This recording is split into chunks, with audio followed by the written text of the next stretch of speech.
Hello. आज तीसरे class में आप सबों का स्वागत है। आज हम लोग गत कक्षाओं में जो पढ़े थे, पहला में to be to have imperatives की बात हमने की थी, उसके बाद प्रेजेंट इंडेफिनिट की बात हमने की थी, और आज जो है कि हम लोग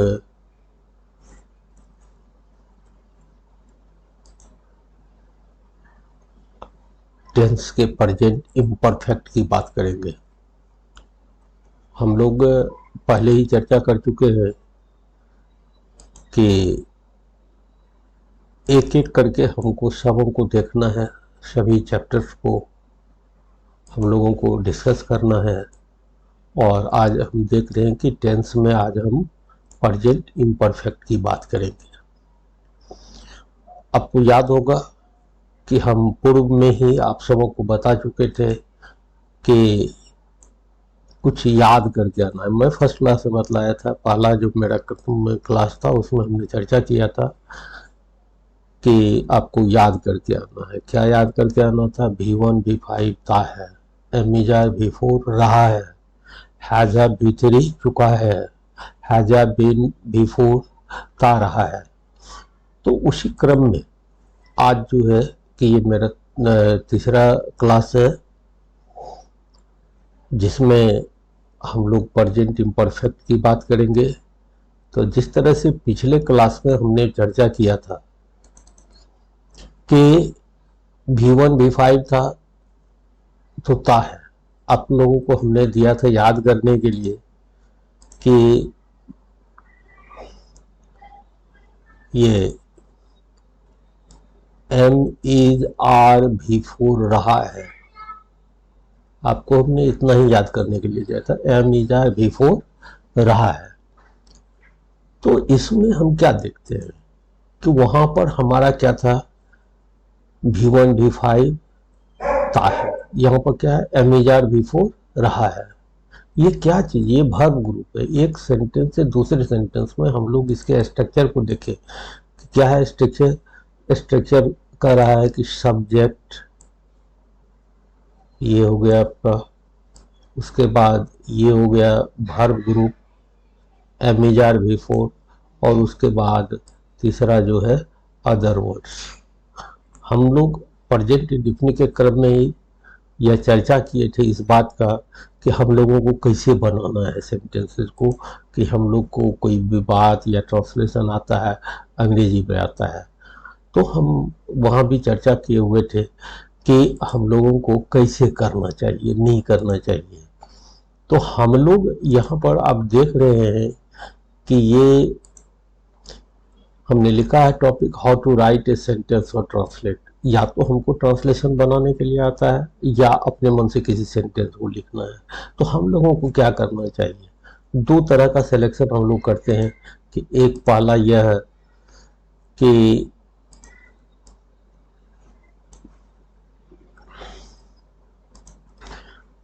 सबसे पहले हम सब्जेक्ट और वर्ब को सेलेक्ट करते हैं। पहला काम क्या है, दो भाग में हमने बांटा है, ए और बी। पहला सब्जेक्ट वर्ब सिलेक्शन। हमको पहले यह देखना है कि कौन काम होता है। आप वर्ब सेंटेंस को पढ़िए और यह देखिए कि कौन काम होता है। जो काम होता है वह हो गया वर्ब। पहला काम आपका है वर्ब को सेलेक्ट करना। दूसरा काम होता है क्या, यह खोजना कि उस काम को कौन करता है। दूसरा क्या है, उस काम को कौन करता है। और हम लोग जब बनाने लगते हैं कि हम लोग जो पीछे भी क्लास में हम लोगों ने देखा है कि प्रेजेंट इंडेफिनिट को बनाने के क्रम में हम लोग क्या करते थे कि पहले सब्जेक्ट को लिखते हैं। यहाँ पे देखिए कि आई लिखा हुआ है, वी लिखा हुआ है, यू, ही, दे, ये सारा चीज लिखा हुआ है। अब इसमें हमको करना क्या है, सब्जेक्ट लिख दे के जो भी कोई वाक्य है देखना है हमको सिंपली कि कौन काम होता है। वह आपका हो गया वर्ब, उस काम को करने वाला वह हो गया सब्जेक्ट। तो पहले हम सब्जेक्ट लिख देते हैं, उसके बाद वर्ब ग्रुप में M is R V4 लिखते हैं, M is R V4। तो यहां पर आप लाल से देख रहे हैं कि यह लिखा हुआ है M is R, M going, एमिजार बिफोर, यहाँ पर है आर गोइंग। तो इस तरह से हम लोग यह देखते हैं कि किस तरह से बनाया जा रहा है। सबका एक ही तरीका है, आई एम गोइंग। पहले आई हमने दिया सब्जेक्ट, उसके बाद हमने दिया वर्ब ग्रुप। फिर इस सेंटेंस में भी आप देखें कि हम लोग जा रहे हैं, कौन काम हो रहा है, जाने का काम हो रहा है। कौन जा रहा है, तो हम लोग जा रहे हैं। तो पहले हमने सब्जेक्ट लिखा, उसके बाद एमिजार बिफोर लिखा। फिर यहाँ भी सेकेंड पर्सन में भी हम क्या देखते हैं, यू आर गोइंग, तुम जा रहे हो। कौन काम हो रहा है, जाने का। कौन जा रहा है, तो तुम जा रहे हो। तो सब्जेक्ट को पहले हमने लिखा है कि तुम का अंग्रेजी हमने पहले दिया है, उसके बाद यह जो काम हो रहा है इसको हमने लिखा है क्या, तो आर गोइंग एमिजार बिफोर।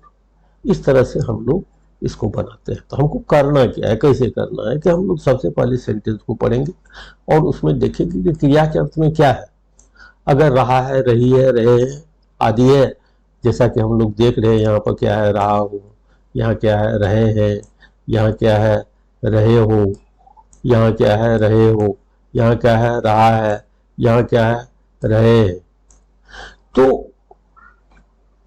क्या होता है कि जब रहा है, रही है, तो वह प्रेजेंट इम्परफेक्ट हो गया। उसका जब हम बनाने लगेंगे तो हमको ख्याल यह रखना है कि वर्ब ग्रुप क्या दे। तो वर्ब ग्रुप में हम लोग देंगे एमिजार बिफोर। वर्ब ग्रुप में हम लोग हमेशा क्या देंगे, एमिजार बिफोर। यहाँ पर मैं आपको यह स्पष्ट करना चाहूँगा कि बहुत सारे बच्चों से यह पूछा जाता है, भाई तुम कैसे समझते हो कि यह प्रेजेंट इम्परफेक्ट है, तो बोल देता है कि सर एमिजार है। कोई क्या बोलता है कि सर बिफोर है। हम लोग जब आगे पढ़ेंगे देखेंगे, अभी तक हम लोग एमिजार को देखे हैं कि टू बी स्ट्रक्चर में भी हमने जिक्र किया था कि एमिजार जब बिना मुख्य क्रिया का वाक्य बनाएगा तो वह टू बी स्ट्रक्चर होगा। तो अगर हम कोई यह कहता है कि यह केवल एमिजार है, प्रेजेंट इम्परफेक्ट है, तो हमको लगता है कि उसके दिमाग में कंफ्यूजन रहता है। तो आप ऐसी गलती नहीं करें। आप जब भी ख्याल रखेंगे तो यह वर्ब ग्रुप को देख करके, जिस तरह से हिंदी वाक्य में हम लोग यह देखते हैं रहा हूँ, रहे हैं, रहे हो आदि है, तो वह प्रेजेंट इम्परफेक्ट है। या ता है, टी है, तो प्रेजेंट इंडेफिनिट है। उसी तरह से अंग्रेजी वाक्य का पहचान जो है उसका वर्ब ग्रुप होता है। यह जो आप देख रहे हैं कि एमिजार बिफोर, यह प्रेजेंट इम्परफेक्ट के इंग्लिश सेंटेंस का पहचान हो गया। उसको जब हम हिंदी बोलने लगेंगे तो उसके क्रिया में हम लोग रहा है, रहिए लगावेंगे। मैं समझता हूं कि इसमें आपको कोई कठिनाई नहीं होनी चाहिए, आसानी से आप इस काम को कर लेंगे। और यहाँ जो है कि आप किसी भी टेंस का बनाइए, प्रेजेंट इंडेफिनिट बनाना हो, प्रेजेंट इम्परफेक्ट को करना हो, प्रेजेंट परफेक्ट को हम लोग करेंगे, प्रेजेंट परफेक्ट कंटिन्यूअस को करेंगे, या किसी भी टेंस को हम लोग करेंगे। तो अंतर केवल यह जो हम लोग देख रहे हैं कि यह जो है एमिजार बिफोर, यही बदलता है, केवल वर्ब ग्रुप बदलता है। हम लोग प्रेजेंट इंडेफिनिट वाला में देख रहे थे, इसके जगह पर क्या था, V1 या V5, V1 या V5।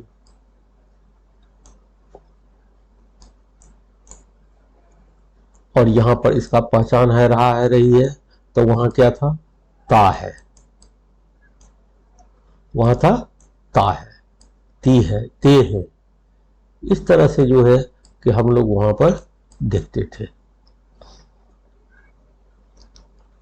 सब्जेक्ट वहां भी था, अदर वर्ड्स वहां भी था, यहां भी है, आगे भी रहेगा। तो बनाने में यही एक चीज हम लोगों को ख्याल रखना है कि हम लोग कैसे बनावे इसको। कि कभी कभी क्या होता है कि बहुत लंबा वाक्य रहता है, वहां हम लोग कंफ्यूज करते हैं। आप यहाँ पर देखिए कि हम जब भी बनावेंगे या अपने मन से कोई सेंटेंस हमको अंग्रेजी में लिखना हो, तो पहला काम यह देखेंगे कि कौन काम होता है। पहला काम देखेंगे कि कौन काम होता है, वह हो गया, हो कौन सी हो गया, वर्ब हो गया। और दूसरा क्या देखेंगे कि उस काम को कौन करता है, करने वाला जो है subject, doer of the verb, doer of the verb वह सब्जेक्ट हो गया। उसके बाद हम अदर वर्ड्स की बात करेंगे। तो पहले भी हम अदर वर्ड्स की बात उस दिन हम लोगों ने किया था, कुछ प्रेजेंट इंडेफिनिट के सेंटेंस का उदाहरण लेकर के। तो यहाँ भी जो है कि आज मैं इस चीज को यहाँ आपके सामने रख रहा हूँ कि क्या है, कैसे है, नहीं है, कैसे हमको करना चाहिए। तो हम लोग यहाँ पर क्या देख रहे हैं कि ये जो सेंटेंस है, ये अदर वर्ड्स का अरेंजमेंट उस दिन भी हम बतलाए थे। इस चीज को हमने लिखा था कि पहला प्रश्न हम वर्ब में करेंगे। किस में करेंगे? वर्ब में करेंगे। क्या पहला प्रश्न करेंगे हम लोग? ये देखिए, पहला प्रश्न है किसे, दूसरा है क्या। किसे और क्या, इसका पहले किसे का उत्तर हम लोग लिखेंगे, फिर क्या का उत्तर लिखेंगे। उस दिन भी हम बताए थे कि किसे का उत्तर जो है वह इनडायरेक्ट ऑब्जेक्ट होता है, व्यक्ति, पर्सन, और क्या का उत्तर जो है वह डायरेक्ट ऑब्जेक्ट होता है। ये डायरेक्ट ऑब्जेक्ट हो गया, ये इनडायरेक्ट ऑब्जेक्ट हो गया। तो किसे का उत्तर जो है वह हमेशा आपको व्यक्ति होगा और क्या का उत्तर वस्तु होगा। आप इसको लिखेंगे। और एक चीज आप यह ख्याल रखें कि हम लोगों में प्रायः क्या होता है कि शुरू से ही ओ को क्या कहा जाता है? ऑब्जेक्ट हम लोग मान लेते हैं। तो लेकिन ये सारे किसे, क्या, कैसे, कहाँ, कब, ये सारा जो है कि सभी जो है कि हम लोग सब्जेक्ट और वर्ब के बाद ही रखते हैं। तो सभी को हम ऑब्जेक्ट नहीं कहेंगे, केवल किसे और क्या का उत्तर लिखेंगे। ग्रामेटिकली यह कहा जाता है ऑब्जेक्ट जिस पर क्रिया का फल पड़ता है। लेकिन बहुत सारे स्टूडेंट्स कंफ्यूज कर जाते हैं। तो उसके लिए मेरा यही सलाह रहेगा कि आप प्रश्न लगावे मुख्य क्रिया में किसे और क्या, उसका उत्तर जो है वही ऑब्जेक्ट है। अगर यह आप सही नहीं करेंगे तो आगे जो है आप वॉइस की जब चर्चा करेंगे तो आप लोगों को दिक्कत हो जाएगा। तो पहला क्या प्रश्न करना है? किसे, दूसरा क्या, उसके बाद हम प्रश्न लगाएंगे, तीसरा प्रश्न लगाएंगे कैसे, चौथा कहां, पांचवा कब। कैसे से क्या होता है, हम आप लगाइए कि वह कैसे चलता है, धीरे धीरे, मैंने उसके तरीका के बारे में बतलाता है। वह हो गया मैनर, हम लोग इसको याद रखेंगे। एम, कहां, वह स्थान को, उसका उत्तर स्थान होता है। और कब का उत्तर समय बताता है, टाइम। तो हम लोगों को क्या ख्याल रखना है कि MPT, यहां आप देख रहे हैं कि हमने लिख दिया है MPT। तो अदर वर्ड्स के अरेंजमेंट के लिए किसे, क्या, MPT। आप जब कॉम्पिटिटिव एग्जामिनेशन का ये क्वेश्चंस को देखेंगे तो कभी क्या रहता है कि रीअरेंज द सेंटेंस, कहीं कहीं रहेगा। अब क्या करेंगे आप, कैसे करेंगे? तो हमको ख्याल रखना पड़ेगा कि वर्ब ग्रुप कौन सा है। जब वर्ब ग्रुप पता चलेगा तो हम तब उसके बाद देंगे कि अरे उसका डूअर कौन है, उसको करने वाला कौन है। तो वह सब्जेक्ट हो गया। तो सब्जेक्ट और वर्ब ग्रुप को हम रख लिए, फिर अदर वर्ड्स को अरेंज करने लगेंगे। तो हमको ख्याल क्या रखना पड़ेगा, अरे किसे का उत्तर क्या है उसको पहले दो, फिर उसके बाद क्या करना है, क्या का उत्तर दो। जो मैंने किसे, क्या, कैसे, कहां, कब, यह उत्तर मिलता जाएगा, हम उसको लिखते चले जाएंगे और हमारा सेंटेंस जो है रीअरेंज हो जाएगा। तो अभी जो हम चर्चा किए इसमें प्रेजेंट इम्परफेक्ट को किस तरह से बनाया जाए, तो हम या तो ट्रांसलेशन के द्वारा हमको करना पड़ेगा या फिर अपने मन से हम किसी सेंटेंस को लिखते, मान लो किसी विषय को का आंसर हम कर रहे हैं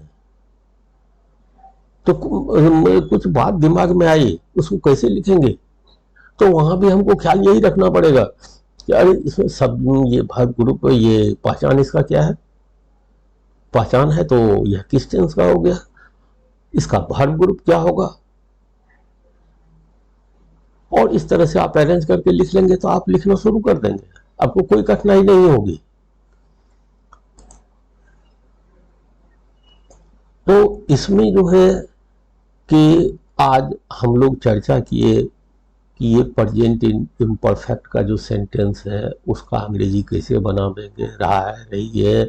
हम चूंकि ट्रांसलेशन मेथड से जा रहे हैं और इसमें मैं जितनी भी बात कर रहा हूँ यह आपको दिमाग में रखना होगा।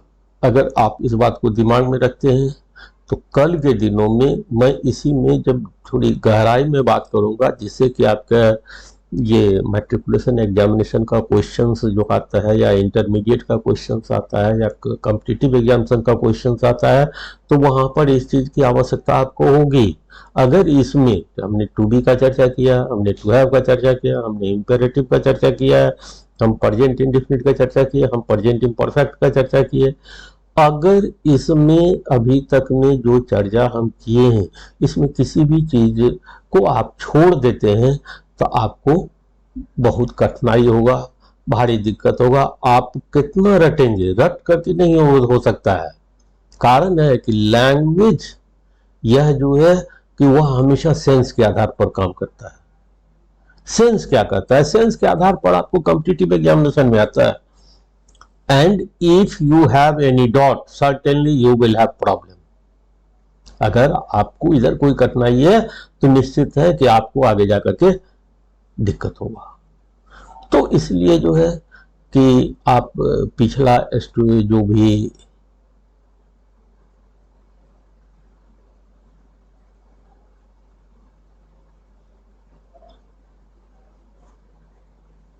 आपका, सॉरी ये थोड़ा इंटरप्ट हो गया था, तो पिछला आपका जो कुछ भी है, जो कुछ भी आपने पढ़ा है, जिसकी चर्चा हमने किया है, उसको आप मैन्युअली देखें। नहीं होता है तो पिछला वीडियो को आप निकाल करके देखें कि हम क्या चर्चा कर रहे हैं। हम जो चर्चा कर रहे थे तो उस समय में एक चीज आप ध्यान दिए होइएगा कि हम पर्सन की बात किए थे तो हमने फर्स्ट पर्सन स्पीकर को बोला था, सेकेंड पर्सन ऑडिटर, लिसनर हमने नहीं कहा, हमने कहा है ऑडिटर, और थर्ड पर्सन जिसके बारे में हम बात करते हैं। और यही चीज आपको मदद करेगा नरेशन सीखने के समय में, यही चीज आपको नरेशन सीखने के समय में मदद करेगा। और इसमें एक महत्वपूर्ण चीज बात अभी मैं आप लोगों के साथ करूंगा, ये आपका केस चार्ट के बारे में। आप देख रहे हैं कि यह केस चार्ट है।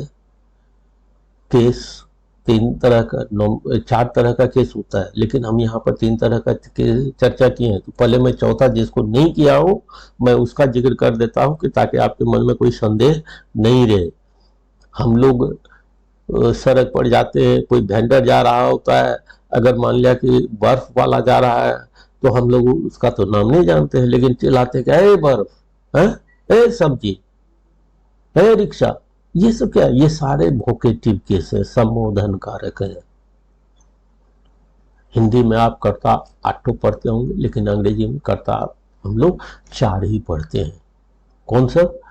एक होता है नॉमिनेटिव केस। कौन होता है? एक नॉमिनेटिव केस। ये आपका नॉमिनेटिव केस हो गया। दूसरा क्या है? Possessive case. दूसरा है पॉजेसिव केस, और तीसरा है ऑब्जेक्टिव केस। इसको आप नॉमिनेटिव, ऑब्जेक्टिव, पॉजेसिव ऐसे भी याद रख सकते हैं, या नॉमिनेटिव, पॉजेसिव और ऑब्जेक्टिव ऐसे आप याद रख सकते हैं। हम लोग क्या देख रहे हैं कि पॉजेसिव में दो पार्ट है। पॉजेसिव में दो पार्ट है, एक है my, your, his, her, their, एक है mine, yours, his, hers, theirs. ख्याल रखिएगा, यह जो है ये माय, आवर, योर, यह पॉजेसिव एडजेक्टिव है। यह पॉजेसिव एडजेक्टिव है, इसके बाद हमेशा नाउन आता है, और यह पॉजेसिव प्रोनाउन है, इसके बाद नाउन आने की आवश्यकता नहीं है। कहते हैं this is my pen, this is my pen, या दिस पेन इज माइन।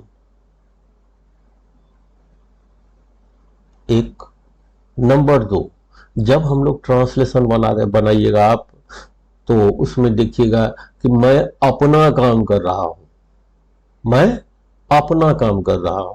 तो जब सब्जेक्ट में आई आ जाएगा, सब्जेक्ट में आई आएगा, तो अपना का अंग्रेजी जो है माई होगा, ओन हम लोग नहीं देंगे। सब्जेक्ट वी होगा तो अपना का अंग्रेजी जो है हम लोग आवर देंगे। सब्जेक्ट यू होगा तो अपना का योर देंगे। सब्जेक्ट ही होगा तो अपना का हीज देंगे। सब्जेक्ट सी होगा तो अपना का हर देंगे। सब्जेक्ट इट होगा तो अपना का इट्स देंगे। सब्जेक्ट दे होगा तो अपना का देयर हो जाएगा।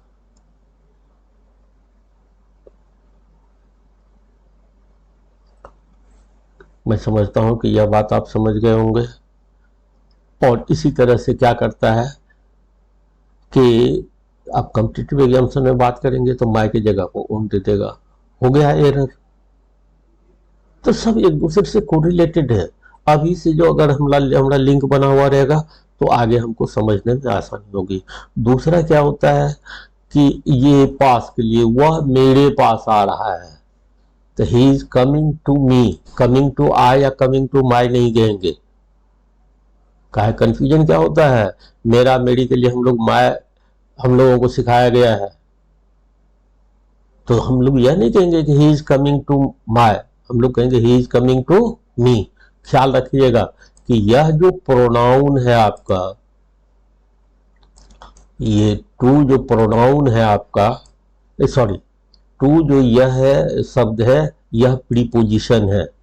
प्रीपोजिशन के बाद आने वाला नाउन या प्रोनाउन हमेशा ऑब्जेक्टिव केस में होता है। स्मरण रखेंगे इस चीज को कि प्रीपोजिशन के बाद आने वाला नाउन या प्रोनाउन हमेशा ऑब्जेक्टिव केस में होता है, इसीलिए टू माय नहीं होगा, टू मी होगा। मैं उम्मीद करता हूं कि आप लोग इस चीज को बढ़िया से समझ गए होंगे। प्रेजेंट इम्परफेक्ट को, इसमें जो भी प्रॉब्लम होगा, डॉट्स होगा, आप लिखेंगे।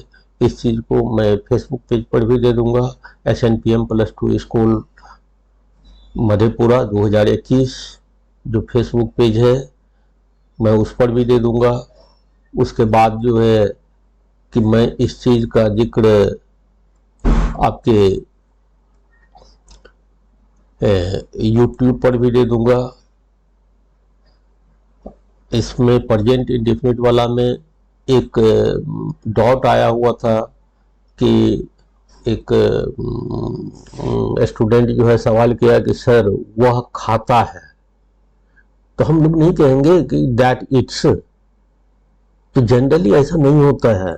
वह उसी स्थिति में होगा कि जब उसके पहले कोई सेंटेंस उस तरह का आवे तब वैसा हो सकता है, अदरवाइज हम लोग दैट इट्स नहीं कहते हैं, हम लोग ही इट्स ही कहते हैं। यही था आज का डॉट। यहाँ पर डॉट जो है आपका यही तो केवल डॉट था, उसके अलावा कोई डॉट नहीं आया है। फिर आप इस चीज को देखें जरा, हम जो है कि शुरू प्रेजेंट टू बी स्ट्रक्चर के माध्यम से कर रहे हैं, हमारा प्रेजेंट खत्म हो जाना चाहिए।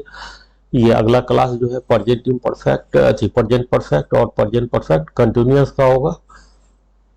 मैं देख लेता हूँ आज के टाइमिंग को, हो सकता है कि मतलब उसको कम समय में उसको क्लियर कर लूँ। उसके बाद जो है कि हमारा अगला जो है पास्ट की बात मैं नहीं करूँगा, फ्यूचर की बात नहीं करूँगा, मैं जो है वॉइस की बात करूँगा। प्रेजेंट जितना हम लोग इसको सीखे हैं उसके वॉइस की बात हम लोग करेंगे।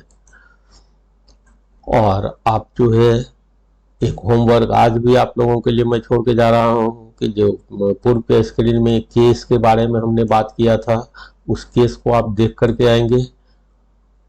और एक ये लिंक मैं डाल रहा हूँ, ये YouTube का लिंक है। आप इस चीज़ को YouTube पर भी देख लेंगे जब भी आपको इच्छा होगी, जब भी समय मिलेगा आप उसको इस YouTube जो लिंक दिया हूँ इस पर, या SNPM+2 स्कूल 2021 के फेसबुक पेज पर भी आप इसको देख सकते हैं। मैं उस पर भी इसको अपलोड कर दूंगा।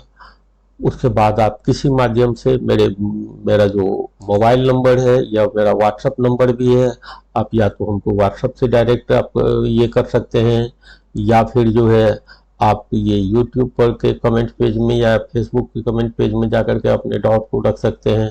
तब तक के लिए आपका दिन शुभ हो। Have a nice day. Good bye. Thank you.